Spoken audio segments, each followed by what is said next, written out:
دل و دماغ کے اندر مسلمان اگر بٹھا لے تو میں سمجھتا ہوں کہ آج کے دور میں کس طرح جینا چاہیے، وہ جینے کا مکمل طریقہ ان آیات کے اندر موجود ہے۔ ان آیات کی طرف پہنچنے سے پہلے بہت ہی مشہور اور معروف آیہ کریمہ آج کی تلاوت میں آئی،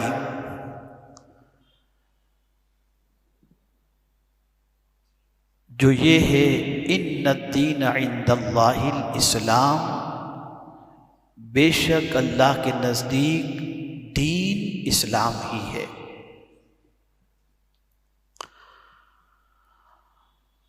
اب بہت سارے لوگوں کی سچویشن یہ ہے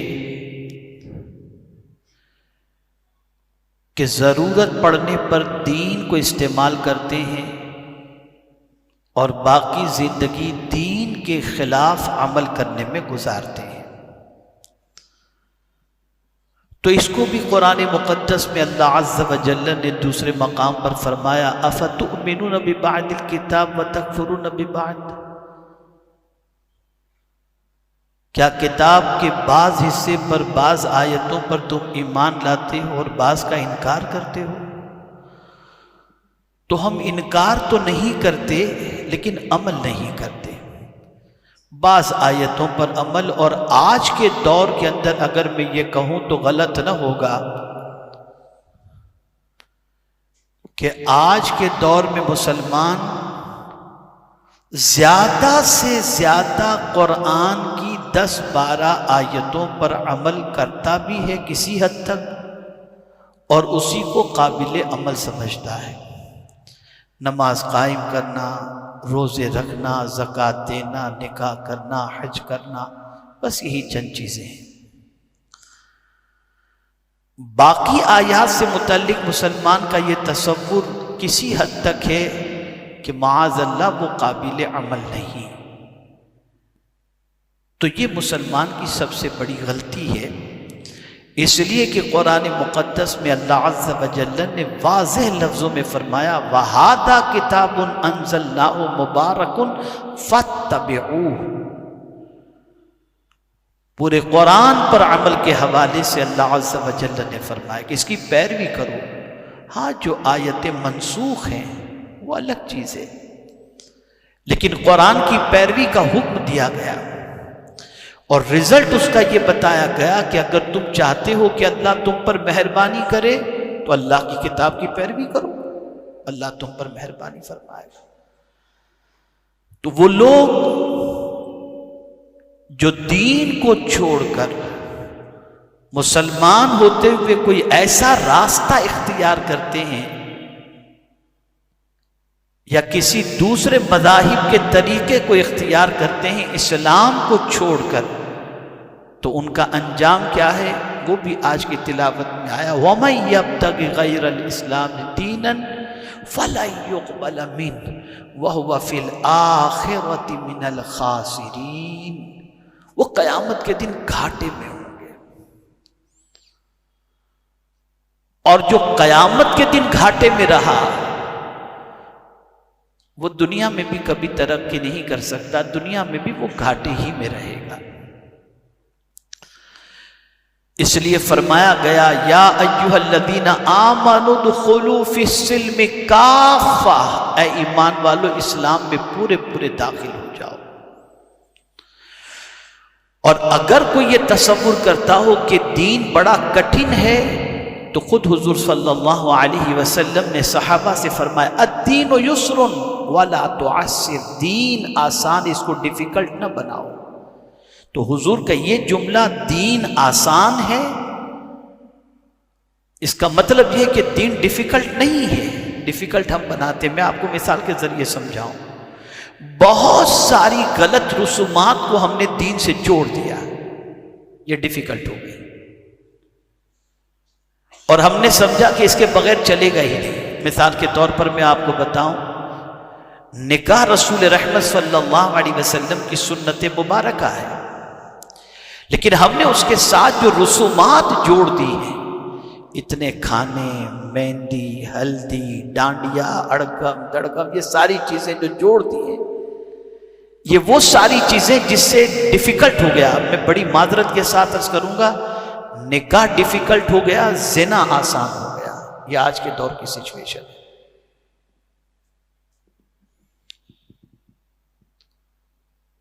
تو ہم نے ڈیفیکلٹ بنا دیا. دین آسان ہے، بڑا آسان، اتنا آسان ہے جس کی کوئی انتہا نہیں. بلکہ اللہ کسی بندے کو ایسا حکم دیتا ہی نہیں جو اس کی طاقت سے زیادہ ہو. لا یکلف اللہ نفسا الا وسعها. اسی کے ساتھ آپ دیکھیں روزہ فرض کیا گیا، فمن شہد منکم الشہر فلیصم. لیکن پھر آگے فرمایا گیا وَمَنْ كَانَ مِنْكُمْ مَرِيضًا أَوْ عَلَى سَفَرٍ فَعِدَّةٌ مِّنْ أَيَّامٍ أُخَرَ. اگر تم مریض ہو، اگر تم مسافر ہو، تو بعد میں جو ہے وہ دن جو مقرر ہیں جتنے ہوئے ہیں تعداد کے اعتبار سے وہ دن پورے کر لینا. یعنی 29 اگر ہوئے ہیں روزے تو تمہارے جو روزے چھوٹے 29 کے اعتبار سے بعد کے دنوں میں پورے کر لینا، گنتی پوری کر لینا.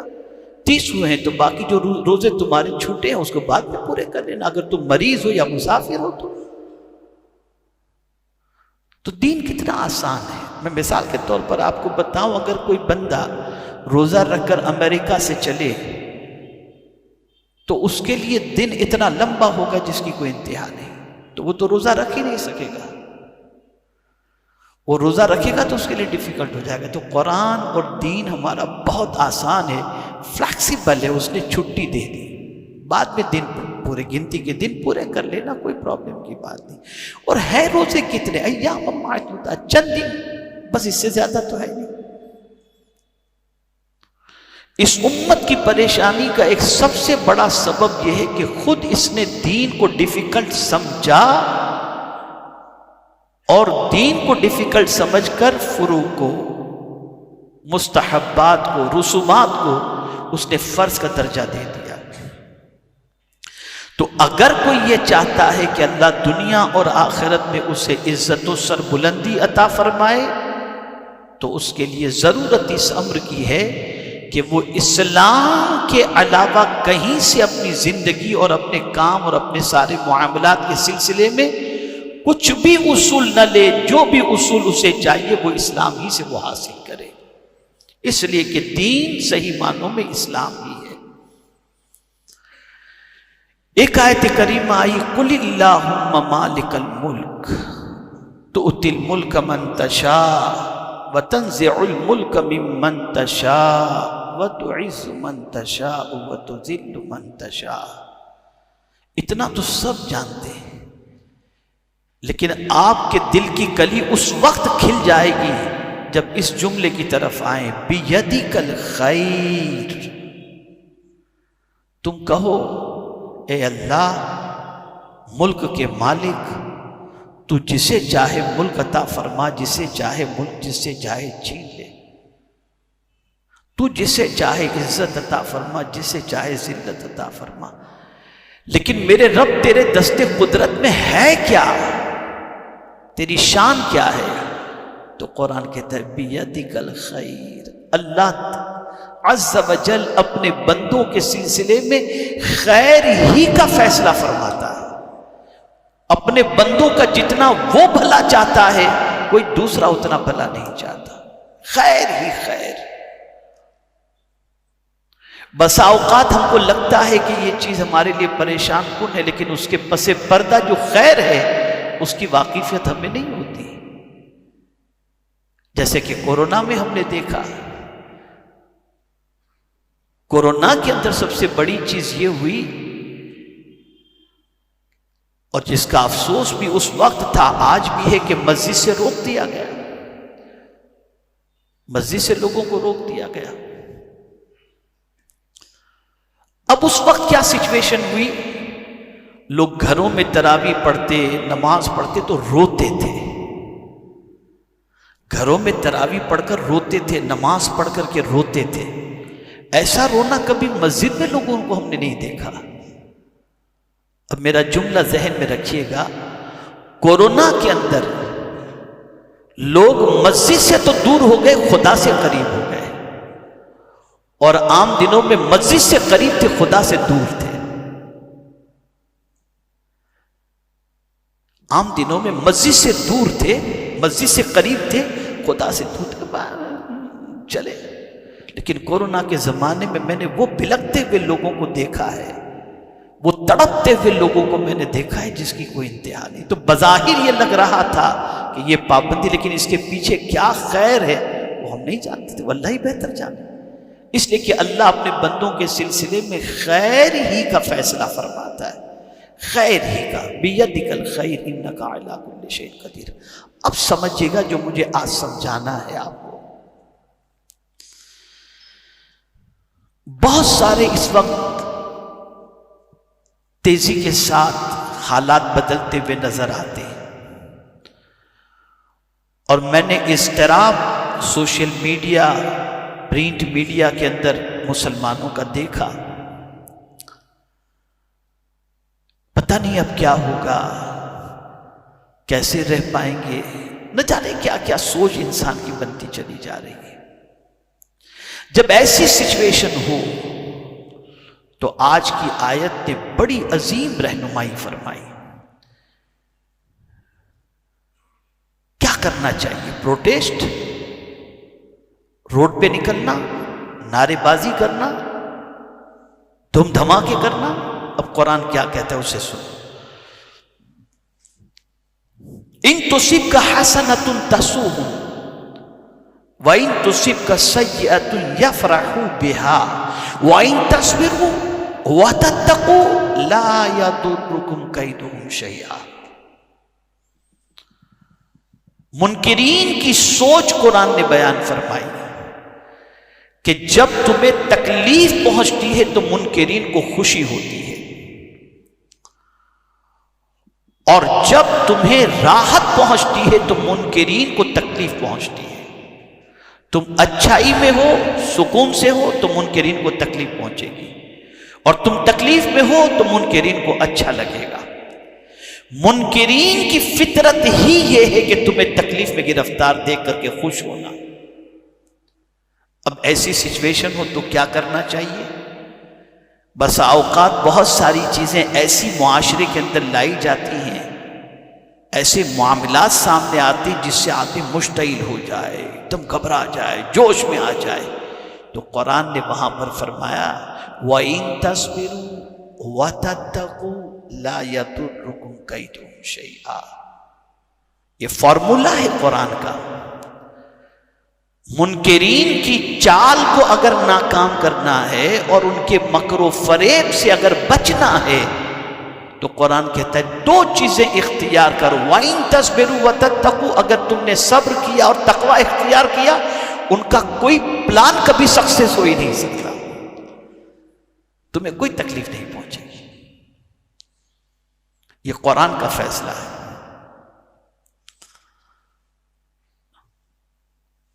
تو کرنٹ سچویشن کے اندر ہماری ذمہ داری یہ بن جاتی ہے ہم دامن صبر کو تھامے رکھیں، اور صبر بزدلی کا نام نہیں ہے، صبر طاقت کا نام ہے۔ اور اگر یہ بزدلی کی بات ہوتی تو کبھی اللہ عز و جل اپنے محبوب صلی اللہ علیہ وسلم سے نہ فرماتا وَاصْبِرْ كَمَا صَبَرَ أُولُو الْعَزْمِ مِنَ الرُّسُلِ۔ تو یہ قوت والا کام ہے۔ وَإِن تَصْبِرُوا وَتَتَّقُوا لَا يَضُرُّكُمْ كَيْدُهُمْ شَيْئًا۔ کوئی بھی چیز تم کو نقصان نہیں پہنچا سکتی، کوئی مکر تمہیں نقصان نہیں پہنچا سکتا۔ اسی کے ساتھ ساتھ ایک اور مقام پر بھی آ جائے لَتُبْلَوُنَّ فِي أَمْوَالِكُمْ وَأَنفُسِكُمْ وَلَتَسْمَعُنَّ مِنَ الَّذِينَ أُوتُوا الْكِتَابَ مِنْ قَبْلِكُمْ وَمِنَ الَّذِينَ أَشْرَكُوا أَذًى كَثِيرًا وَإِن تَصْبِرُوا وَتَتَّقُوا فَإِنَّ ذَلِكَ مِنْ عَزْمِ الْأُمُورِ۔ بہت ساری باتیں، یہ مفہوم عرض کر رہا ہوں، بہت ساری باتیں تم سنو گے، تمہیں مال سے آزمایا جائے گا، تمہیں جان سے آزمایا جائے گا، اہل کتاب سے، مشرکین سے، بہت ساری ایسی باتیں تم سنو گے جس سے تم کو تکلیف پہنچے گی، اذیت پہنچے گی، تو اب کیا کرنا چاہیے؟ تو وہاں بھی یہی دو صفت آئی، وَإِن تَصْبِرُوا وَتَتَّقُوا فَإِنَّ ذَلِكَ مِنْ عَزْمِ الْأُمُورِ۔ اگر تم صبر کرو اور تقوی اختیار کرو تو یہ ہمت والے کام ہیں، یہ ہمت والے کام ہیں۔ میرے پیارے آقا صلی اللہ تعالی علیہ وسلم کے پیارے دیوانوں، اسی کے ساتھ میڈیا کا دور چل رہا ہے۔ اگر تھوڑا سا میں بڑھ کر کے کہوں، میڈیا کا مطلب کیا؟ 90% جھوٹ، 90% جھوٹ، یہ میڈیا کا مطلب۔ میڈیا کے پروپیگنڈے کو کس طریقے سے، اس کا بھی سولیوشن ہے کہ ایسی سچویشن ہو جب میڈیا کے اندر پروپیگنڈا تمہاری دل آزاری کا کیا جائے تو تمہیں کیا کرنا چاہیے؟ میں آپ کو بتاؤں، غزوہ بدر کے موقع پر رسول رحمت صلی اللہ علیہ وسلم کو اللہ رب العزت جل جلالہ نے جب فتح عطا فرمائی تو ابو سفیان جو ابھی تک اسلام قبول نہیں کیے تھے اور اس جنگ کے اندر وہ تھے منکرین کی طرف سے، تو جاتے جاتے انہوں نے کہا تھا آئندہ سال دیکھ لیں گے، تو سرکار صلی اللہ علیہ وسلم نے اس چیلنج کو قبول کر لیا تھا، ٹھیک ہے۔ اب رسول اعظم صلی اللہ علیہ وسلم نے تیاریاں شروع کر دی۔ ابو سفیان، ان کو پتہ چلا کہ حضور صلی اللہ علیہ وسلم دوسری جنگ کی تیاری کے اندر لگ گئے ہیں، صحابہ پوری تیاری کے اندر ہیں، تو مدینہ منورہ سے ایک صاحب مکہ مکرمہ پہنچے تھے، یا شاید مکہ مکرمہ ہی میں وہ تھے، اور ان کو بہت اچھی رقم دی گئی اور کہا گیا کہ تم مدینے جاؤ، اب میڈیا جاؤ مدینہ شریف اور گھر گھر جا کر کے لوگوں سے کہو کہ ابو سفیان نے بہت بڑی فوج تیار کر رکھی ہے، ان کا مقابلہ تم نہیں کر سکتے، جبکہ ادھر ڈر تھا ابو سفیان کو کہ کہیں جنگ ہوئی تو ہمارا حال کیا ہوگا، لیکن پروپیگنڈا میڈیا کا، گھر گھر جا کر کے بات کہی گئی۔ اب صحابہ تھے، وہ ایمان بڑا پختہ تھا، بڑا پاورفل ایمان تھا۔ قرآن نے اس کو آج یہ آیت کریمہ آئی، اس کو قرآن نے مینشن کیا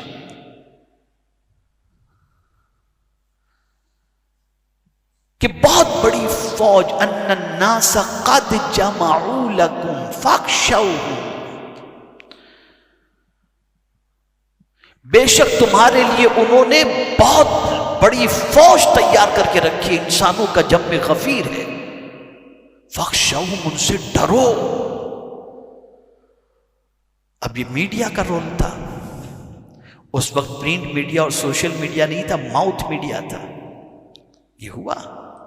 لیکن صحابہ نے جب سنا تو قرآن کہتا ہے فزادتہم ایمانا، ان کا ایمان اور بڑھ گیا، اور مد مقابل ان کو فوج کے حوالے سے یہ بات کہی گئی تھی، اور صحابہ نے فوراً کہا وقالوا حسبنا اللہ ونعم الوکیل، انہوں نے کہا اللہ ہمارے لیے کافی ہے اور بہترین وہ کارساز ہے۔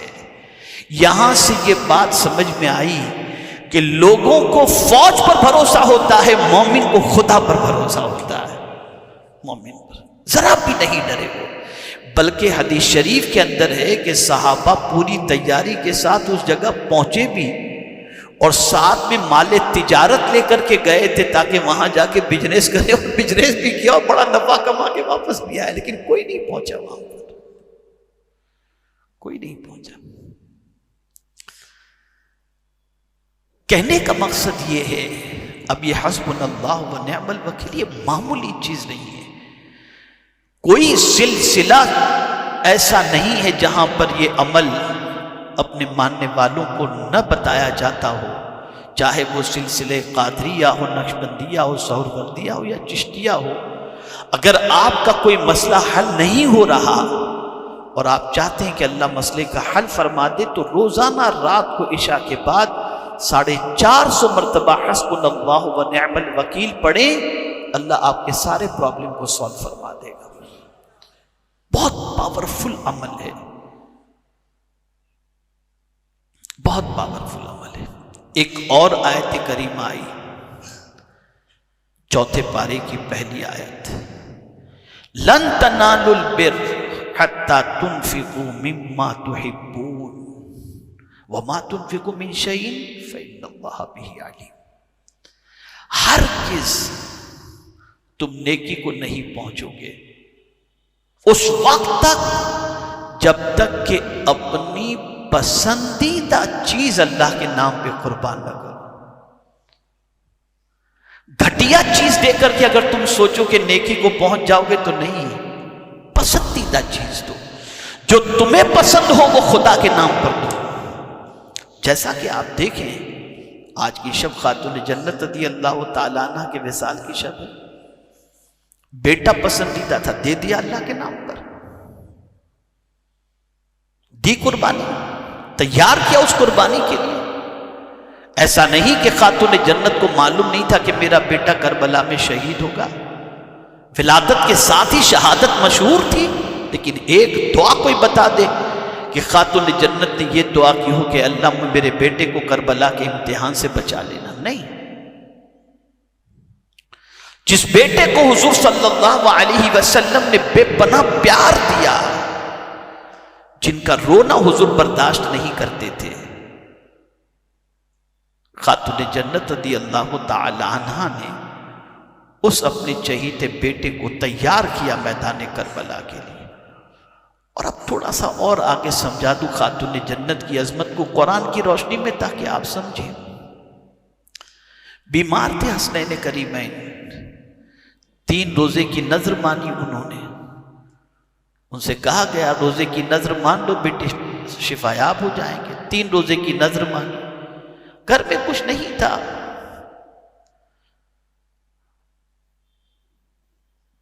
مولا علی کرم اللہ تعالی وجہہ الکریم سے خاتون جنت نے کہا کہ آپ کہیں سے آٹا لے آئیے تاکہ روٹیاں بنیں اور افطار کیا جائے۔ گئے افطار کے لیے، آٹا قرض پہ لینے کے لیے قرض پر آٹا لے کر کے آئے، روٹیاں بن گئیں، افطار کا وقت ہوا، روٹیاں تیار ہیں، افطار کا وقت ہے۔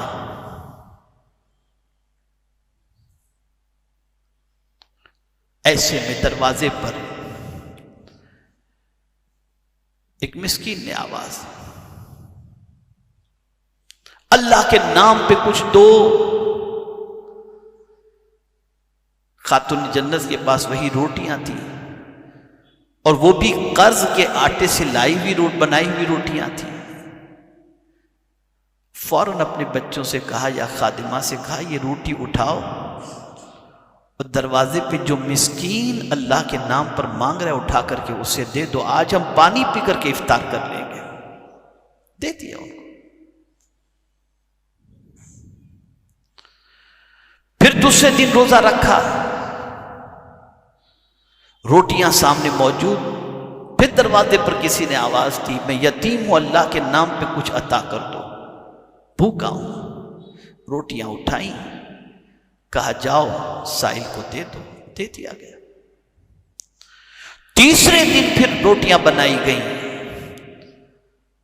دروازے پر پھر سائل آیا، تیسرا روزہ تھا، آخری روزہ تھا، آواز دی میں قیدی ہوں، مجھے اللہ کے نام پہ کچھ دے دو، اٹھا کر کے دے دی، اور اللہ کا شکر ادا کیا، پانی پی کر افطار کر کے مولا تو نے ہمیں نذر پوری کرنے کی توفیق عطا فرمائی۔ اب دیکھیے قرآن کیا کہتا ہے، وہ لوگ جنہوں نے ان کے دست کرم سے روٹیاں کھائیں انہوں نے شکریہ بھی کہا، جزاک اللہ بھی کہا، لیکن قرآن کہتا ہے خاتون جنت رضی اللہ تعالی عنہ کے عمل سے متعلق وَيُطْعِمُونَ الطَّعَامَ عَلَىٰ حُبِّهِ مِسْكِينًا وَيَتِيمًا وَأَسِيرًا إِنَّمَا نُطْعِمُكُمْ لِوَجْهِ اللَّهِ لَا نُرِيدُ مِنْكُمْ جَزَاءً وَلَا شُكُورًا۔ اے یتیم و مسکین و اسیر، میں نے تمہیں اس لیے نہیں کھلایا کہ تم جو ہے میرا شکر ادا کرو یا مجھے جزاک اللہ کہو، میں نے تو یہ جو کچھ تمہیں کھلایا ہے صرف میرے رب کو راضی کرنے کے لیے کھلایا ہے۔ اور قرآن کا یہ لفظ ہے کہ وَيُطْعِمُونَ الطَّعَامَ عَلَىٰ حُبِّهِ، تو یہ بات ہمیشہ کے لیے ذہن کے اندر محفوظ رکھیں، قرآن کا فیصلہ ہے نیکی کو ہرگز نہیں پہنچ سکتے جب تک کہ اپنی پسندیدہ چیز راہ خدا میں قربان نہ کریں۔ اور یہی وجہ ہے کہ اس آیت کی تفسیر آپ دیکھیں گے تو آپ کی عقل دنگ رہ جائے گی کہ کس طریقے سے اللہ والوں نے اپنی پسندیدہ چیز کو اللہ کے نام پہ قربان کیا۔ تو آج یہ آیت کریمہ آئی، اور اسی کے ساتھ ساتھ ایک اور آیت کریمہ بھی آئی جو ہمارے مزاج کو درست کرنے کے لیے ہے، ہماری سوچ کو پرفیکٹ کرنے کے لیے ہے۔ آج پوری دنیا کے اندر رسول رحمت صلی اللہ علیہ وسلم سے محبت کرنے والوں کی ایک بڑی تعداد موجود ہے۔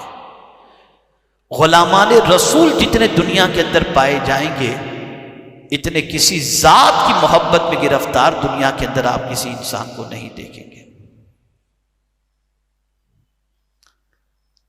اب یہاں مجھے ایک ایمان تازہ کرنے کے سلسلے میں ایک حدیث یاد آتی ہے۔ حضرت ثوبان رضی اللہ تعالی عنہ رسول اعظم صلی اللہ تعالی علیہ وسلم کے پاس تشریف فرما تھے، اور حضرت ثوبان رضی اللہ تعالیٰ عنہ کے سامنے آقا کریم صلی اللہ علیہ وسلم دعا کر رہے تھے، اے اللہ مجھے میرے احبہ سے ملا دے۔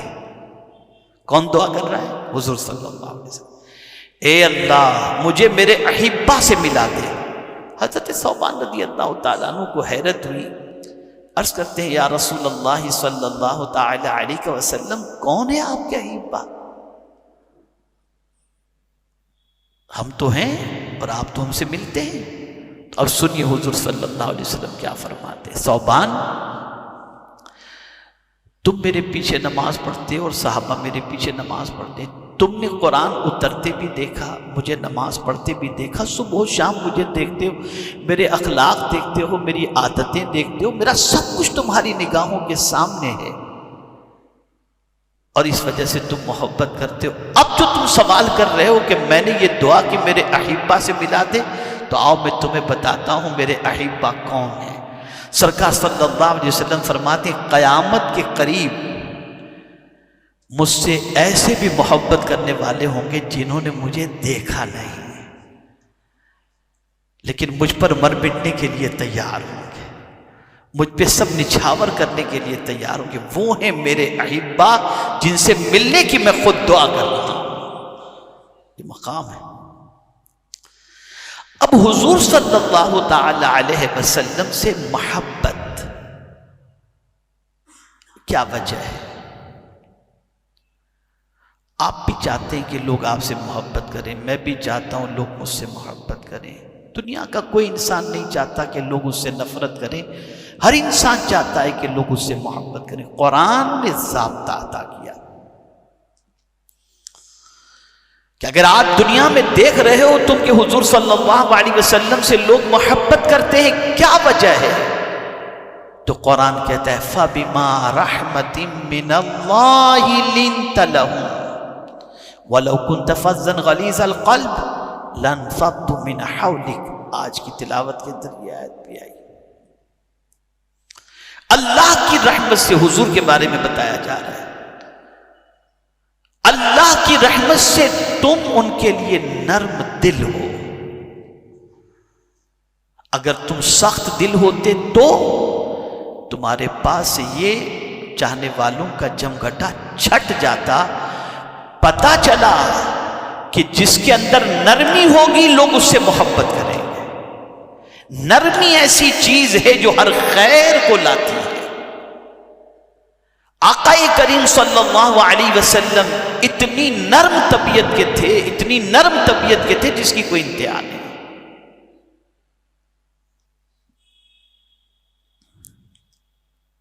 میری کتاب ہے، آپ پڑھیے گا نرمی کے فائدے کے حوالے سے۔ تو عرض کرنے کا منشا یہ ہے کہ نرمی بہت اہم چیز ہے، اور ہمارے یہاں آج اگر معاشرے میں ہم دیکھیں تو اب مجھے کچھ کہنا نہیں ہے کہ کیا سچویشن ہے، نرمی کتنی ہے اور گرمی کتنی ہے، کچھ کہنے کی ضرورت نہیں۔ ہمارے محلوں کے اندر تو اللہ خیر فرمائے، غصہ بالکل ناک میں رہتا ہے۔ اللہ خیر فرمائے جو حالات ہیں، کچھ کہنے کی ضرورت نہیں، اس لیے کہ ہم نے سارے طریقے قرآن سے سیکھنے کی بجائے اور حضور صلی اللہ علیہ وسلم سے سیکھنے کی بجائے پتہ نہیں ہم نے کہاں سے سیکھے۔ اور بڑی معذرت کے ساتھ عرض کروں کہ آدمی سمجھتا ہے کہ ہم اس کو فالو کریں گے تو ہمیں عزت نہیں ملے گی۔ نہیں، عزت اسی میں ہے اگر کوئی اللہ کے قانون پر عمل کرے، اللہ کے رسول صلی اللہ علیہ وسلم کے قانون پر عمل کرے تو اللہ عز و جل اسے عزت عطا فرماتا ہے۔ اب میں گفتگو کو سمیٹتے ہوئے عرض کروں، چند چیزوں کو ذہن میں رکھنا ہے۔ اسلام کمپلیٹ اپناؤ اور اسلام کے علاوہ کسی دوسرے مذاہب کے رسم و رواج کو اپنانے کی ضرورت نہیں۔ اگر کوئی اپنائے گا تو وہ آخرت میں گھاٹے میں رہے گا، جیسا کہ آج کی تفسیر میں آیا، آج کی تلاوت میں آیا، وَمَن يَبْتَغِ غَيْرَ الْإِسْلَامِ دِينًا فَلَن يُقْبَلَ مِنْهُ وَهُوَ فِي الْآخِرَةِ مِنَ الْخَاسِرِينَ۔ دوسری چیز، حالات کیسے ہی ہوں، تم کو کتنا ہی ورغلایا جائے اور مشتعل کیا جائے، تمہارے لیے ضروری ہے وَإِن تَصْبِرُوا وَتَتَّقُوا لَا يَضُرُّكُمْ كَيْدُهُمْ شَيْئًا، صبر کرو اور تقوی اختیار کرو۔ کبھی کچھ باتیں تمہارے دل کو اذیت پہنچائیں تب بھی تم صبر کے دامن کو تھامو، اور اللہ کے نام پر جب دینا ہو اور نیکی چاہتے ہو تم تو اپنی پسندیدہ چیز اللہ کے نام پر دو۔ میں یہاں چھوٹا سا کریکشن کرتے ہوئے عرض کر دوں، اگر آپ کو ریمنڈ کا کپڑا پسند ہے نا تو کبھی غریب کو بھی یہ دینے کی کوشش کرو، سستا ڈھونڈنے کی کوشش مت کرو، اور پھر دیکھو کہ جب آپ ریمنڈ کا کپڑا غریب کو دو گے تو اس کے دل سے آپ کو کتنی دعائیں نکلیں گی۔ کلر فیڈ ہونے والا کپڑا آپ دے دیں گے تو پھر کیا، سستا مارکیٹ میں ڈھونڈتے نہیں، یہ سب سوچ بناؤ، قرآنی سوچ بناؤ۔ جو لباس اپنے لیے پسند کرتے ہو غریبوں کے لیے پسند کرو۔ ہاں بہت ساروں کو دینا ہے تب بھی اچھی چیز تلاش کرو، اچھی چیز۔ تو مجھے یہاں پر ایک واقعہ یاد آ رہا ہے، اور وہ واقعہ یہ ہے کہ ایک خاتون کے یہاں ایک کام والی تھی، کام والی کو بہت چاہتی تھی، کام والی کا برتھ ڈے آیا تو وہ سٹھانی گئی مارکیٹ کے اندر ساڑی خریدنے کے لیے، اور جا کر کے کہتی ہے جو تھوڑی سستی ہو، کچھ اچھی ہو وہ بتاؤ۔ بتایا گیا، سستی والی ساڑی اس نے خریدی اور لا کر کے نوکرانی کو اس نے دے دیا۔ اب نوکرانی تو بہرحال نوکرانی ہے، سٹھانی کی طرف سے ملی ہوئی چیز کو اس نے بہت تعریف کی، رکھ لی۔ اب سٹھانی کا برتھ ڈے آیا تو نوکرانی بڑے شو روم میں جاتی ہے، اچھی والی ساڑی بتاؤ، اور پھر وہ اپنی سٹھانی کے لیے اچھی والی ساڑی لا کر کے دیتی ہے۔ آپ سوچ دیکھیں کہ سٹھانی کی سوچ کتنی بودھی ہے اور کام والی کی سوچ کتنی اچھی ہے۔ یہ آج آپ مارکیٹ میں دیکھیں گے، میں بالکل بلا کسی اس کے عرض کر رہا ہوں، آپ دیکھ سکتے ہیں اس کو مارکیٹ کے اندر، بالکل آپ دیکھ سکتے ہیں کہ غریب کا دل بہت بڑا نظر آئے گا، اور یہ تجربہ ہے ان کو، یہ ہمیں تجربہ ہے۔ لیکن بہت زیادہ ہوں گے نا جن کو اللہ نے بولا دل چھوٹا ہوگا، الا ماشاءاللہ، سب کی بات نہیں کر رہا۔ تو جو آپ کو پسند ہے، قرآن کہتا ہے اگر تم نیکی کو پہنچنا چاہتے ہو تو اپنے کو جو پسند ہے وہ اللہ کے نام پر دو۔ اور اسی کے ساتھ ساتھ آج کے درس قرآن کے اندر یہ بات ذہن میں رکھیں کہ حضور صلی اللہ علیہ وسلم کی محبت میں جو لوگ گرفتار تھے اس کی ایک سب سے بڑی وجہ یہ تھی کہ حضور کی طرف سے ان کو پیار ملتا تھا، حضور کی طرف سے ان کو نرمی ملتی تھی۔ نتیجتاً اللہ تعالیٰ نے اس نرمی کے عوض کے اندر لوگوں کے دلوں کے اندر حضور کی محبت پیدا فرما دی، اور حضور صلی اللہ علیہ وسلم کی طرف سے ملنے والے پیار کے عوض کے اندر آقا کریم صلی اللہ علیہ وسلم کی محبت کا چراغ لوگوں کے سینوں میں روشن ہوا.